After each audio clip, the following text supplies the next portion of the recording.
জয় মা তারা। মা তারা অ্যাস্ট্রোলজি চ্যানেলের পক্ষ থেকে সকলকে জানাই আন্তরিক শুভেচ্ছা। আজকে আমি যে বিষয়টি নিয়ে কথা বলতে চলেছি, যে নিউজ চ্যানেল আমি দেখছি যে 25,700 কতজন চাকরি হারা হয়ে গেছে, সে নিয়ে মিডিয়াতে বিশাল একটা তুলকালাম কাণ্ড চলছে, ঠিক আছে। এবং 2026 সালে মমতার যে ভোট হতে চলেছে বিধানসভা, সেই বিধানসভা ভোটে কে জিতবে? আজকের এই অভয়ার প্রভাব এবং চাকরি হারাতের প্রভাব কি পড়বে 2026-এ, সেই নিয়ে মূলত আজকের আলোচনা। আপনারা দেখতে থাকুন মা তারা অ্যাস্ট্রোলজি চ্যানেল। এখানে আমি তন্ত্র মন্ত্র, জ্যোতিষ, পুজো পাঠ, বিবাহিত জীবনের সমস্যা, ভূত প্রেত, হয়তো বিয়ে হচ্ছে না, সন্তান হচ্ছে না, নষ্ট হয়ে যাচ্ছে, অর্শরোগ, সাদা সাপ, এই সকল প্রকার কাজ করে থাকি। অবশ্যই আপনারা চাইলে আমার সাথে সরাসরি যোগাযোগ করতে পারেন। জয় মা তারা।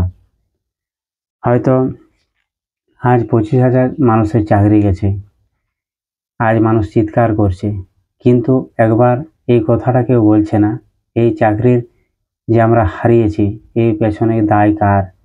কারণ সবাই জানে যে মমতা ব্যানার্জি দায়ী, মমতা ব্যানার্জি সরকারই দায়ী, কিন্তু এই কথাটা বলার সাহস কারণ নেই।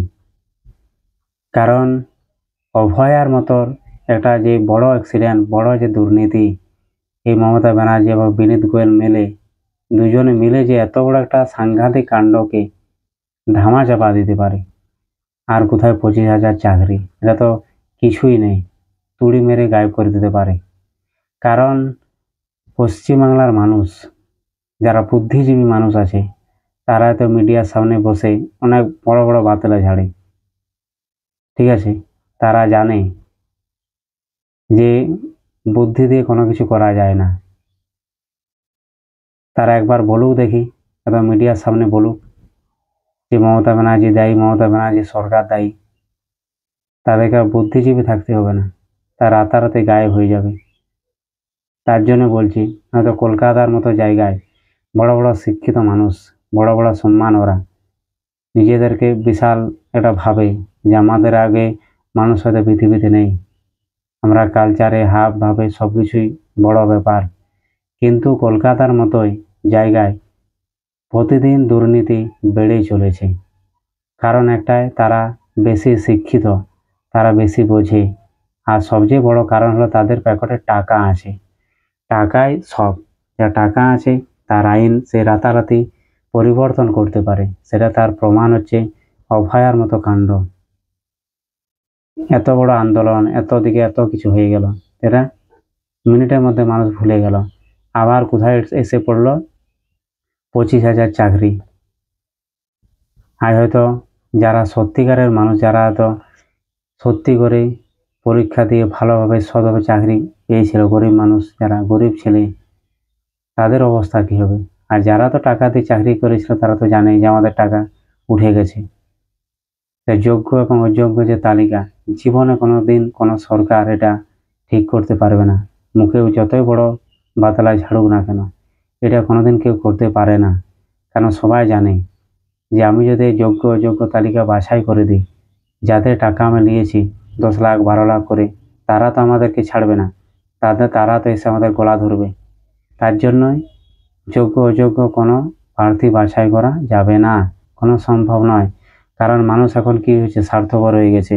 মানুষ ফ্রিতে রেশন পাচ্ছে, ফ্রিতে 1200 করে টাকা পাচ্ছে লক্ষ্মীর ভাণ্ডার। কার কি হচ্ছে, কার ঘরে কি হচ্ছে, সেটা দেখতে যায় না মানুষ। আমি কি পাচ্ছি সুযোগ এবং সুবিধা, সেটাই মানুষ বোঝে এবং জেনে, ভালো করেই জানে। কারণ এই দুর্নীতি কিন্তু আজ হয়নি, আজ সিপিএমের আমল থেকে দুর্নীতিটা হয়ে আসছে। সিপিএম সরকার যখন ছিল, তখন মানুষকে ডেকে ডেকে ওরা চাকরি দিয়েছে। মূর্খ যারা হয়তো নামসই পর্যন্ত করতে পারেনি, তারা পর্যন্ত চাকরি পেয়েছে, তার অজস্র প্রমাণ আছে। কিন্তু মমতা সরকার, মমতা ব্যানার্জি সেটা উল্টো করেছে, যে এক হাতে টাকা দাও আর এক হাতে তুমি চাকরি নাও, মনের মতো জায়গায় তুমি বদলি হও।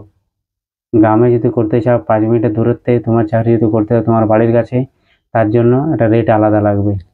তা সবাই জানে ভালো করে এত বড় একটা দুর্নীতি হয়েছে, কিন্তু এটার দায় কেউ নিতে পারবে না। আর 2026 সালে মমতা ব্যানার্জি জিতবে, তাকে হারানোর মতো ক্ষমতা কারণ নেই।